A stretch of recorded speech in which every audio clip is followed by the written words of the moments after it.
Good morning, everyone. Today I'm going to talk about the Koilkadavu dolmens, also known locally as Muniyaras. These are ancient stone burial chambers located near Marayur in the Idukki district of Kerala. It built thousands of years ago, they date back to the Neolithic age and the Iron Age, making them an important parts of Kerala's prehistoric heritage. These structures were built using large stone slabs and were mainly used for burials. They reflect the spiritual belief, social system, and architectural skills of the people who once lived in the Anjanath Valley. Today, they stand as a bridge between our present and our ancient past, helping us understand how early human societies lived and evolved.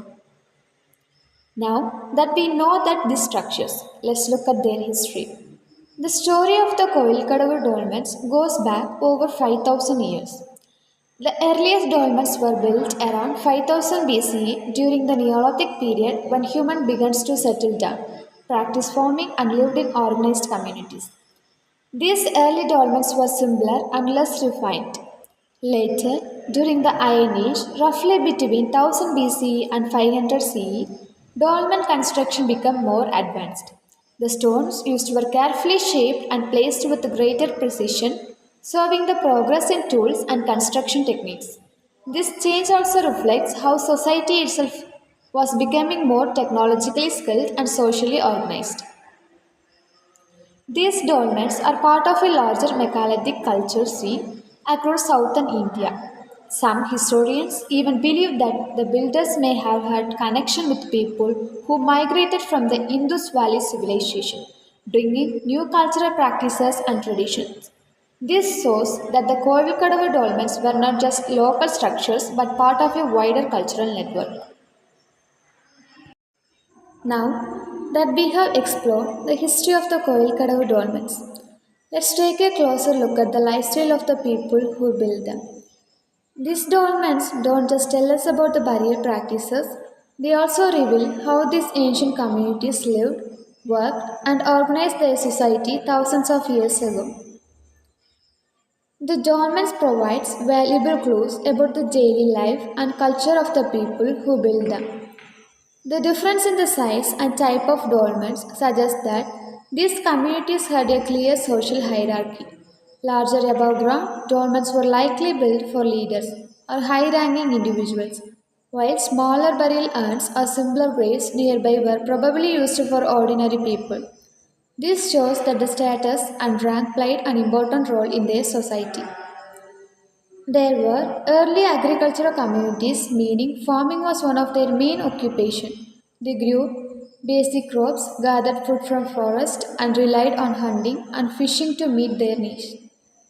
These mixtures of farming and foraging gave them a stable food supply and allowed them to settle in one place rather than move around constantly like earlier nomadic groups.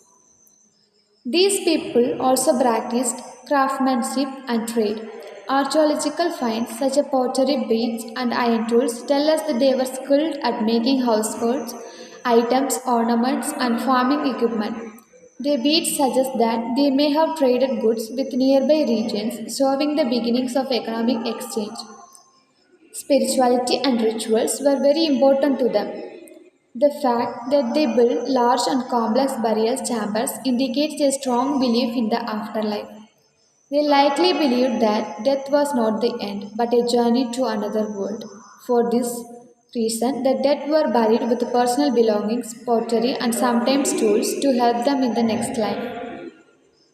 These communities lived in simple houses made from natural materials such as wood, bamboo, and clay. Their settlements were usually close to water sources and fertile land, as this made farming easier. The surrounding forest also provided food, medicine, and wood for tools and shelters. Overall, the lifestyle of the people who built the dolmens was centered around farming, rituals, and community living. They had structured society, shared spiritual beliefs, and a deeper respect for their ancestors. Their daily activities and traditions laid the foundation for many cultural practices we see in Kerala even today.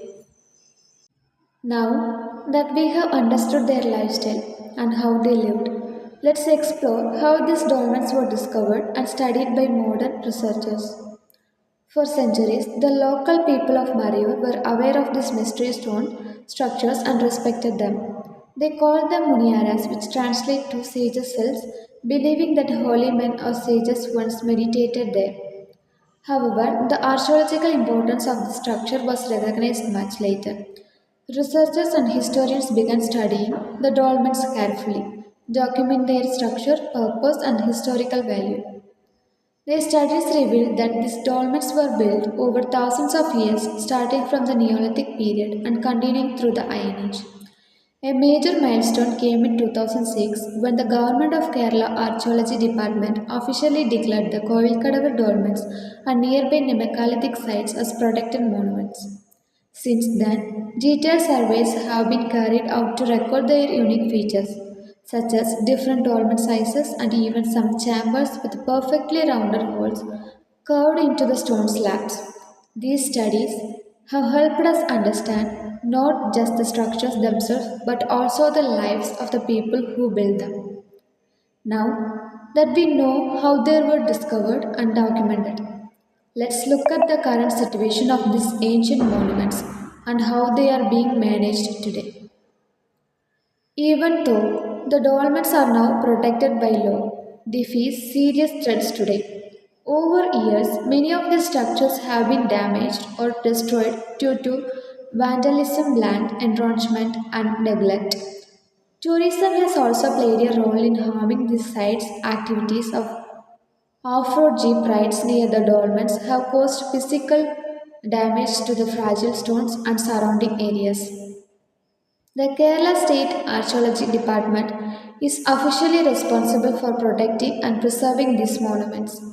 However, they face several challenges such as insufficient funding, lack of fencing, and limited staffs to monitor the area.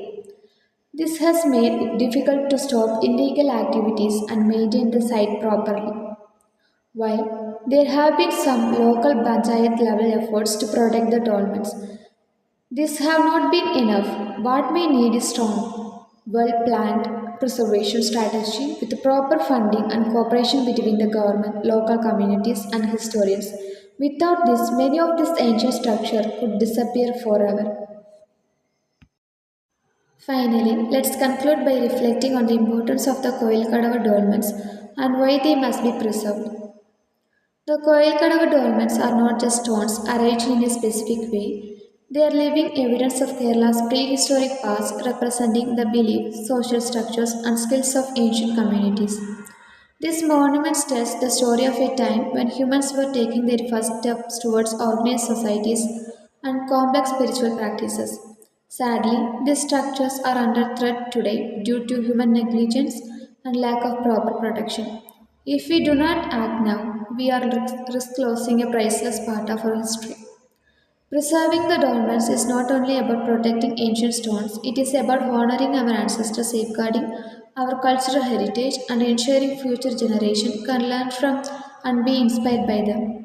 With a collective effort from the government, local communities, and conservatism, we can keep these extraordinary monuments alive for years to come.